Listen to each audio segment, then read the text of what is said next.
What if I told you that Russia has seized nearly $3 billion worth of US-linked vessels in the Arctic without firing a single shot?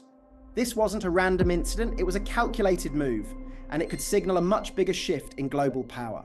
While most of the world is focused on conflicts in Ukraine and the Middle East, a quieter but potentially more dangerous crisis is unfolding far north in the Arctic region. A place once seen as frozen, remote, and irrelevant is now becoming one of the most strategic zones on the planet. So what exactly happened? Why does it matter to the United States? And why is the Arctic suddenly at the center of global tension? According to reports, Russia recently seized vessels connected to US commercial and energy operations operating in Arctic waters. The total value of these ships is estimated at around $3 billion. These were not military ships, but logistics, energy support, and research vessels critical to Arctic operations. Russia claims the ships were operating illegally within waters it considers under its control. The United States, however, maintains that these vessels were navigating international waters and were fully compliant with international maritime law. This disagreement may sound technical, but in reality, it exposes a much larger problem.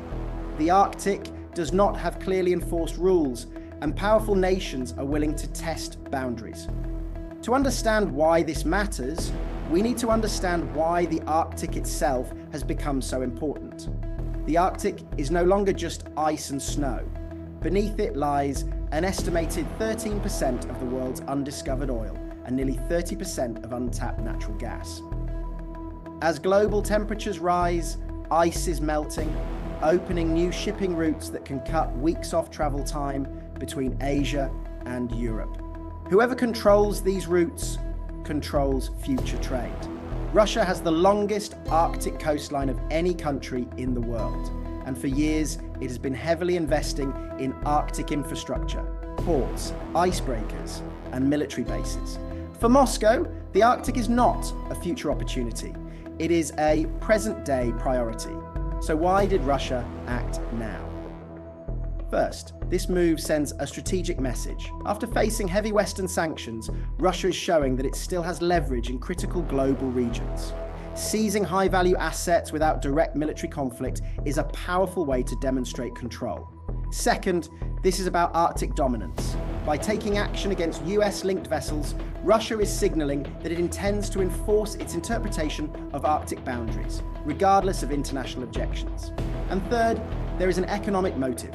When traditional revenue streams are restricted by sanctions, physical assets like ships, routes, and infrastructure become bargaining tools.